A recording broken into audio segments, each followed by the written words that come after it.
Hello, everyone. Welcome to the Generation Latino podcast. My name is Paul, and I am your host, and you are listening to season 3, episode 3, what I'm going to call the Valentine's Day episode. All right, guys. So before I get started, last year I did an episode on love songs. It was called To Love or To Not Love a Love Song. And the crazy thing is that that episode did really well. Like, it still sits in my top 10 most listened to episodes, which I thought was so interesting because not that I didn't put any thought into it, but it was more like a fun episode, like not heavy. And it just kind of resonated with people because, like I said, I've done over 40 something episodes, and that episode, last Valentine's Day, is still in my top 10. So, what I thought I would do is do another Valentine's Day inspired episode, right? And so since it's Valentine's Day week, why don't we talk about rom-coms? But before we get started on that, I wanted to let you know, if you are not, to follow me on Instagram, follow me on TikTok. You can follow me at Generation Latino Podcast. It's a really cool way to just see a little bit more insight of who I am as a human. So go ahead and follow me. Also, if you're not following me on Spotify or Apple Music, wherever you listen to the podcast, make sure you're following. I have a lot of people who listen who don't follow me on the platform. So make sure you're following. Please, if you can, give me a rating, preferably a 5 star. If not, I'll take whatever rating you want to give me. All right. So we're going to talk about romantic comedies. Romantic comedies raised me, shaped how so many of us learned about love. I'm a kid of the 90s, so I was a kid during movie stars like Julia Roberts, Sandra Bullock, Tom Hanks, Leonardo DiCaprio. We had movie stars back then. And I'm not saying that we don't have them now. With the rise of social media, the stars are just a lot more accessible. So, in this Valentine's Day special, I'm going to count down the rom-coms that raised me. And I'm sure they raised you as well. The movies that taught us about crushes, heartbreak, timing, self worth, and believing in happy endings. From cozy classics to iconic chaos, these films defined different seasons of life and still hit every single time. So, guys, I love movies. As you know, I've done episodes on this podcast about films and music. I just love the arts, right? I'm a theater kid. So, the arts just, it's in my blood, it's in my DNA. But my favorite genre of movies outside of documentaries, it is rom-coms. There's just something about a rom-com that is comfy, it's lighthearted, it's not heavy, but I think also too, it just makes you feel good. And for someone like myself who has been divorced, I've been married, I've experienced some really good relationships and some not so good relationships. I don't know, rom-coms just give me hope. Like if I'm having a really bad day, I turn a rom-com on. I wanna know, do you do the same thing too? Like, when you're feeling bad, do you just pop on a good romantic comedy and get some good food and just get some ice cream and just enjoy it? I know that's what I do, so I'm curious if you do the same thing.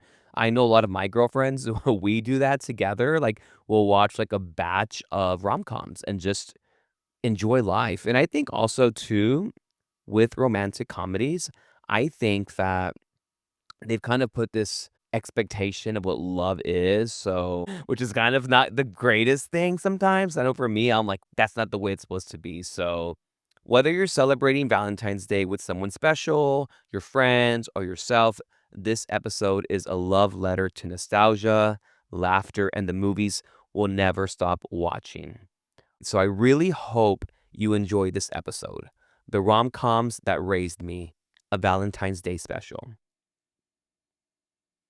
When I was putting this episode together, I really legitimately got a pen and paper and I said, okay, I want to do a top 10 countdown of rom-coms. And this top 10 is no particular order. I just wrote them down and I wrote a little bit about each rom-com. So I'm curious for you listening, if any of these rom-coms you like, maybe you don't, maybe there's other ones that you thought are better, but these are the ones that really hit home for me personally. So in celebration of Valentine's Day week, I thought it would be really fun and lighthearted to do top 10 rom-coms. So, right, we're gonna get started. So number 10 for me, again, no particular order, is Never Been Kissed, starring Drew Barrymore.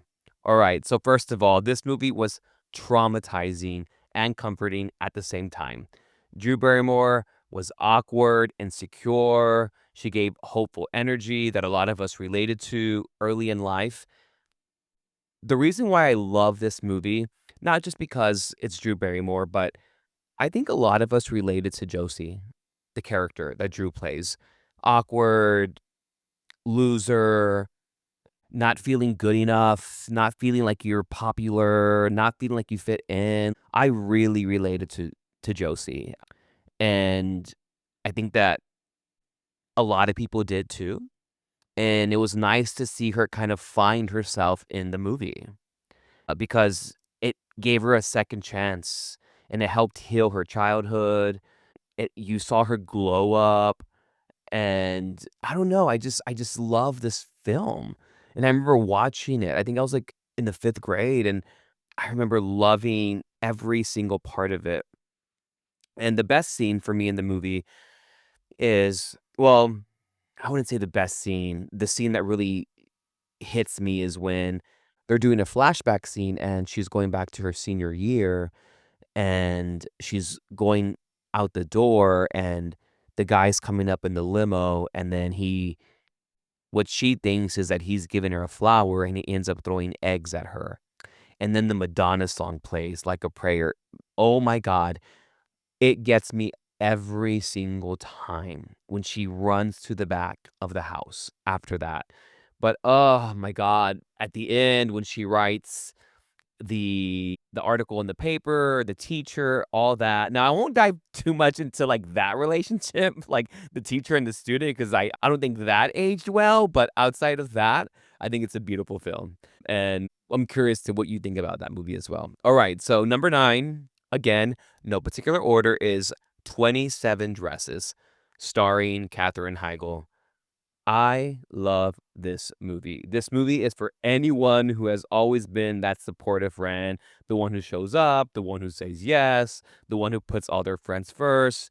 And what I liked about this movie was that she loved weddings and she loved love, and she was so optimistic about helping everyone else. That scene when her and James Marsden are singing Benny and the Jets is amazing. It's the bar scene, and oh, I love it so much. But out of all these movies, James Marsden is my favorite leading man. I don't know what it is about him, but he's charming, he's cute, he's just a very witty, smart-ass guy. That's my type of guy. In case anyone's asking, like, what is your type?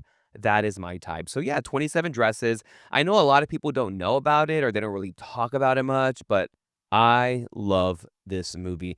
There's some songs from Amy Winehouse in there. The soundtrack's really good. And, it's interesting because in the movie, the main character, Katherine Heigl's character, her name is Jane, and she falls in love with her boss, but he falls in love with her sister. And I'm like, man, story of my fucking life. Like every crush I've had, like, likes someone else, or they're in a situation with someone who treats them like shit. I'm like, why does that have to happen to me? I know I'm not the only one, but it feels like, I'm not that girl.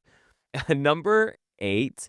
Okay, so my younger sister is getting married next year, and I'm really excited for her. She's met the man of her dreams. So basically, I'm the only single one in my family. There's 4 of us siblings, and how ironic that I am still single. And if I'm being honest, I think this is the 6th Valentine's Day in a row that I will be alone, but who cares? Anyways, so she's getting married, and I was telling her, like, hey, if I don't have anyone by the time you get married, I'm gonna pull a Deborah Messing and do a wedding date. So if you haven't seen The Wedding Date, it's such a good movie. But basically, she hires a date to go to her sister's wedding. Like, why not? I might do that this year, who knows? I'm not above anything, okay? But what's funny is that it's about, like, fake dating before fake dating was everywhere, right? Because now everyone pretends that they're happy when they're really not. But what I love about this one is that it's about vulnerability, about being honest, about letting someone see the messy parts of you instead of pretending that you've got it all together. And I think sometimes that's what I struggle with. I struggle with being vulnerable with someone in an intimate way, not like this, like talking to my audience and talking to people. It's about when it's just you and someone else. That's an intimate relationship. I still struggle with that, and I'm working on that part, but I know it's not easy. But that's what I love about this movie is that she really opens up to the guy that she hires and ends up falling in love with him. So you know what? Maybe what I'll do is I'll hire an escort for my sister's wedding and I'll fall in love with him. Who knows? Who knows? All right, so that's number 8. Okay, number 7 for me is a fall movie. It's like autumn, it's New York, AOL Messenger. If that didn't give it away, I will tell you, You've Got Mail. This movie is soft, it's cozy, it's nostalgic in the best way. It kind of reminds me of a time when falling in love felt slower, more intentional, more handwritten kind of stuff. And honestly, it's a reminder that sometimes we fall in love with people without realizing it, because connection comes before labels. The movie takes place in bookstores, and there's books and the music, and it's Christmas, it's the holidays, but I love You've Got Mail.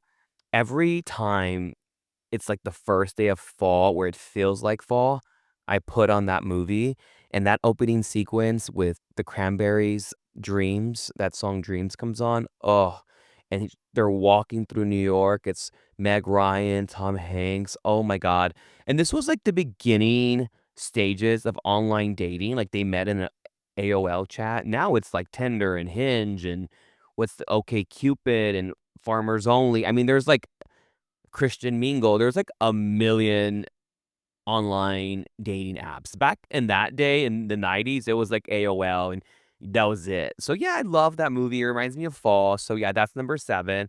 Alright, so number 6, and I think this one really hits home for a lot of Latinos, right? Sweet Home Alabama. This movie is about roots, identity, and realizing that success doesn't mean you have to erase where you come from. I think for a lot of us, especially first, second generation kids, this one hits. It reminds you that you can grow, you can leave, and you can evolve, but home still shapes you, right? I think sometimes we see the movies, they go off to New York, they go to LA, they go to California, they go to Europe, and they want to forget where they come from. And it's like, no, you can remember, you can still have a part of that with you. You don't have to erase it. Um, and sometimes love is the place or person that knew you before the glow up. But I love that movie. I think Reese Witherspoon and Patrick Dempsey are good. Dakota Fanning at the end and just all of that. I just love Sweet Home Alabama. And it really does make you think about love not having to be so big and grand. It's just simple. It's about roots and identity. And I love that. All right. So, number 5. Okay. I saw this next movie in the theaters. I was obsessed. Okay. So number 5 is The Wedding Planner. Let's be clear, J-Lo carried rom-coms on her back in the day. I mean, she was doing movie after movie after movie, and then she was singing. And J-Lo is very polarizing. People either love her, they hate her, they have a lot of opinions about her. I love her. But this movie is about ambition, timing, and wanting love without sacrificing your dreams. It also mattered seeing a Latina lead being successful, desirable, and complex at a time when representation was minimal. So, what I liked about it was that I saw a Latina be a leading lady. And guys, that did not happen back in the early 2000s. And I'm sorry, it still doesn't happen. Let's be real, it doesn't happen. But I loved seeing a Latina being represented on the big screen, and I remember seeing that and being like, "Wow." there's a Latina on screen. It's not just a prototype, and I loved seeing that, and that's probably where when I first fell in love with J-Lo. I mean, I liked her in Selena, but seeing her in The Wedding Planner just changed everything for me, and I think her and Matthew McConaughey have some great chemistry, like, they really, really do. Alright, so number 4, I also saw this movie in the theaters, and I actually saw this movie right after my very first heartbreak, and it really affected me in a lot of ways, but it is Crazy Stupid Love. It stars Steve Carell, Emma Stone, Ryan Gosling, Julianne Moore. But this movie is chaotic. Like, there are so many storylines. It shows that love looks different at every stage in life, whether you're married, young, divorced. It is all over the place. It's messy, it's funny, and it reminds us that there's no one right love story, right? I think a lot of the times people want a prototype of what their love story is. But what I liked about Crazy Stupid Love was that it showed so many facets of love. Like all these characters were in love, but in different ways. I loved that. And there's a scene in the end of the movie where Steve Carell is giving a speech to his wife, and I was bawling in the theater. And I also think that this movie holds a very special place in my heart because my first breakup and this movie came out during that time, and it was hard for me. Alright, so we're entering the last 3, which I'm really excited about, but we're gonna take a little mini break, but I wanted to ask you, what rom-coms do you like? Have I mentioned any that you've loved? Are there some that I haven't brought up? But I really like the idea of coming up with this because I think oftentimes people give rom-coms a lot of flack. They're like, "Oh, that's some girl shit. That's" and I'm like, "Guys, like, rom-coms are actually really good movies." Like, not everything has to be war and battle and action figures, but I think, if you ask me personally, why a lot of men had issues with rom-coms is because you really have to face emotion and love, and you have to face vulnerability, and I think a lot of men have a hard time with that. I know for me as a young queer boy, I was, like, all for it. Alright, let's get back to the last 3. So number 3 it's like a holiday movie and a rom-com, but it's called The Holiday. This movie is peak cozy rom-com energy. When I think about Christmas, I think about The Holiday. I don't know what it is. I think Kate Winslet's character is so relatable. She's, like, in love with her boss who's not available to her, but she still loves him, and it's about 2 women choosing themselves, healing, starting over, and the movie just isn't about romance, it's about self-worth, about learning to stop accepting less than you deserve. Honestly, this is a movie that I watch every single Christmas because I love that it's vulnerable. For me, I think not that I date men who are unavailable, but you can have crushes on people that are not available to you, and it sucks, it sucks being strung along, and it sucks thinking that you are okay with being second best, and, I have some girlfriends who are in situations like Kate Winslet's character, and I'm like, "Girl, you can do so much better than that," but love that movie.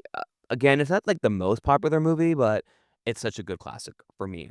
Alright, so number 2, it's a newer rom-com, which reminded me of the older rom-coms. It's a fucking great movie. As someone who is a minority, I fucking love it, but Crazy Rich Asians. This movie was culture, representation, family expectations, love versus tradition. It really showed us that romance doesn't exist in a vacuum. Family, culture, and identity are always part of the equation. The most powerful part is choosing yourself without abandoning who you are. Like, that's a freaking love story, guys. And I love that movie so much. I remember watching it in the theaters, and I remember the wedding scene, and I was bawling. It was so beautiful, the water coming in, the Elvis song, "Can't Help Falling in Love" is playing. I mean, it was so gorgeous, and I remember bawling during that movie. it was also a movie that brings me so much memories of my last relationship, and I think about, where I was at during that time when I saw it, because I was married during that time, so it kinda takes me back to that as well, like, where I was when I saw it, where we saw it together and whatnot. But yeah, Crazy Rich Asians. I know a lot of people have seen that one because it is newer and it was such a phenomenon. But all right, the last movie on my list, and I have to admit, this is my favorite rom-com of all time, which is why I've saved it. The other ones, there's no order, but this last one has my favorite actress of all time. I think it is the best romantic comedy of all time, and it stars Julia Roberts. And you're probably thinking, well, Julia Roberts has a ton of romantic comedies, but this one, for me, the soundtrack, the writing, the acting, everything. All right, it is My Best Friend's Wedding. Unhinged behavior, zero growth, incredible soundtrack. Julia Roberts' character is wrong in so many ways, and she fucking knows it. We all know it. And yet, it's such an honest portrayal of jealousy, regret, and realizing too late that love doesn't wait for clarity. And for me, I relate to her character, whose name is Julianne. And this movie teaches us about truth. Just because you love someone doesn't mean they're meant for you. And sometimes the happy ending is letting go. And I think for me, that's why I love this movie so much, because it's not a happy ending. And it's not how you want it to be. She ends up at the end with her best friend, her best gay friend. And it's hard because I often wonder if that is my story, right? Because I don't think we're all meant to have the same story.